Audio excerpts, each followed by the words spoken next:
আমি নির্বাচনের আগেও বলছিলাম, তখন আমাকে অনেকজন অনেক কথা বলছিল। কি বলছিলাম?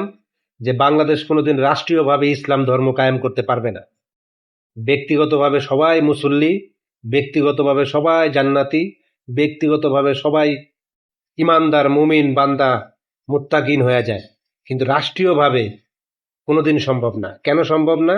কারণ এই দেশের মানুষ 99% ভুল ইসলামের মধ্যে আছে, 99% মিথ্যা ইসলামের মধ্যে আছে, 99% একে অপরকে ছোট করার জন্য, নিজেকে বড় করার জন্য অহংকারী হয়ে চলাফেরা করে। সুতরাং যেই দেশে অহংকারী বসবাস করে কোনোদিন ইসলাম প্রতিষ্ঠিত হবে না, এই বাংলায় বিশেষ করে। কেন? কারণ বাংলার রক্তের মধ্যে মুনাফিকি আর শয়তানি ঢুকে আছে। এবং এইটা শুধু আমার কথা না, এটা আমাদের দেশের বড় বড় নাম করা আলেমরাও বলে। এই দেশের 90% বক্তা মিথ্যুক, এই দেশের 90% ধর্ম প্রচারক মিথ্যুক, এই দেশের 90% মুফতি মিথ্যুক, এই দেশের 90% আলেম মিথ্যুক। সুতরাং এই দেশের দিয়া কিছু আশা করা সম্ভব না।